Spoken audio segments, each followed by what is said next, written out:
the Joint Chiefs of Staff, the Service Chiefs of the Army, Marine Corps, Navy, Air Force, Space Force, and the Chief of the National Guard Bureau.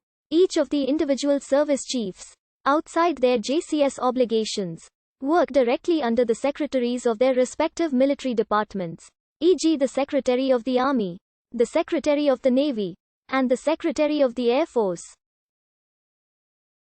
Following the Goldwater-Nichols Act in 1986, the Joint Chiefs of Staff do not have operational command authority, either individually or collectively, as the chain of command goes from the President to the Secretary of Defense, and from the Secretary to the regional combatant commanders.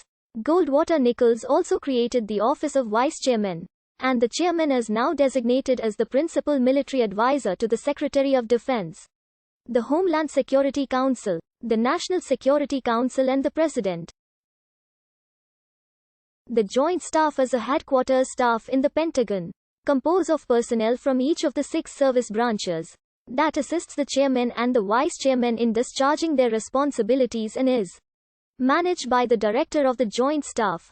After the 1986 reorganization of the armed forces undertaken by the Goldwater-Nichols Act, the Joint Chiefs of Staff does not possess operational authority over troops or other units.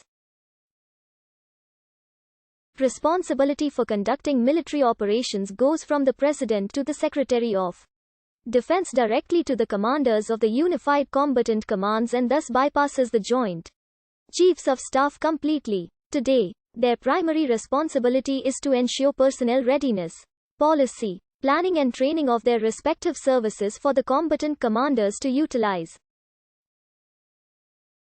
The Joint Chiefs of Staff also act in an advisory capacity for the President of the United States and the Secretary of Defense. In addition, the Chairman of the Joint Chiefs of Staff acts as the Chief Military Advisor to the President and the Secretary of Defense. In this strictly advisory role, the Joint Chiefs constitute the third highest deliberatory body for military policy, after the National Security Council and the Homeland Security Council, which includes the President and other officials besides the Chairman of the Joint Chiefs, while serving as the Chairman or Vice Chairman of the Joint Chiefs of Staff. Chief of Staff of the Army, Commandant of the Marine Corps, Chief of Naval Operations, Chief of Staff of the Air Force, or Commandant of the Coast Guard. The salary is $15,583.20 a month, regardless of cumulative years of service completed under Section 205 of Title 37, United States Code. Although it is a branch of the armed forces pursuant to 14 U.S.C. Section 101, the Coast Guard operates under the Department of Homeland Security rather than the Department of Defense, except when the President transfers it to the Department of the Navy.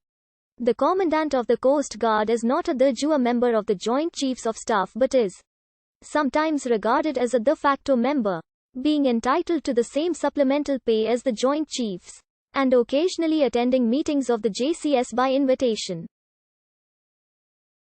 Unlike the Joint Chiefs, who are not actually in the military's operational chain of command, the Commandant is both the administrative and the operational commander of the service. As the U.S. military grew in size following the American Civil War, joint military action between the Army and Navy became increasingly difficult. The Army and Navy were unsupportive of each other at either the planning or operational level and were constrained by disagreements during the Spanish-American War or in the Caribbean campaigns. The Joint Army and Navy Board was established in 1903 by President Theodore Roosevelt, comprising representatives from the military heads and chief planners of both the Navy's General Board and the Army's General Staff. The Joint Board, acting as an advisory committee, was created to plan joint operations and resolve problems of common rivalry between the two services. Yet, the Joint Board accomplished little, as its charter gave it no authority to enforce its decisions. The Joint Board also lacked the ability to originate its own opinions and was thus limited to commenting only on the problems submitted to it by the Secretaries of War and Navy. As a result, the Joint Board had little to no impact on the manner in which the United States conducted World War I. After World War I, In 1919, the two secretaries agreed to re-establish and revitalize the Joint Board. The mission of the General Staff was to develop plans for mobilization for the next war. The US was always designated blue, and potential enemies were assigned various other colors. This time, the Joint Board's membership would include the Chiefs of Staff, their deputies, and the Chief of War Plans Division for the Army and Director of Plans Division for the Navy. Under the Joint Board would be a staff called the Joint Planning C.